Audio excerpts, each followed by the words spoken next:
इसी प्रकार से जो थाली में हाथ धोता है उसके घर से लक्ष्मी चली जाती हैं, और जो उठकर हाथ धोता है वह नरक में जाता है।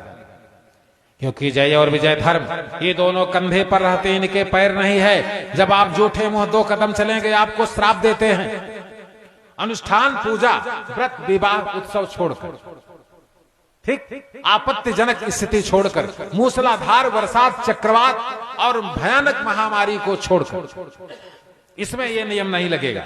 और बाकी आपको हाथ जहां भोजन किए इसको देखना हो तो यहां जो है, अगर जो दक्षिण भारत गया होगा उसको मालूम, दक्षिण भारत में 10,000 लोग भोजन करने के लिए आए, लेकिन सबको एक थाली में ऐसे 2 लोग खींचते जाते हैं और हाथ धुलवाते जाते हैं, उठना नहीं पड़ता। धर्मो रक्षति रक्षति। यदि भारतवर्ष में धर्म की रक्षा कहीं होती है तो दक्षिण भारत में जाओ, स्टील के प्लेट में समोसा देते हैं, नीचे केले का पत्ता लगा देते हैं, क्योंकि स्टील के बर्तन में रखा हुआ दूध, दही, घी, अन्न, शहद सभी अभक्ष हो जाता है, इसलिए उस पर केले का पत्ता लगा कर देते हैं। यह है दक्षिण भारत।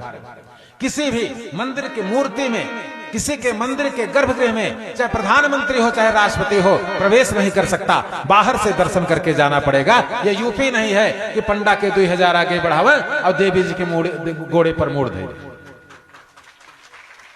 इसीलिए दक्षिण भारत से आदि शंकराचार्य, आदि रामानुजाचार्य और मंडन मिश्र जैसे विद्वान हुए। जहां धर्म की धरोहर है वो है दक्षिण भारत। इसलिए उत्सव इत्यादि को छोड़कर हम जब भोजन कर रहे हैं तो हमें अपने बगल एक दूसरा कटोरा रखना चाहिए, उसमें हाथ धो लेना चाहिए। अब समझ में आ गई बात कि नहीं समझ में आ गई? नहीं तो जे पातक उपपातक यहीं, कर्म वचन मन भाव कभी कह।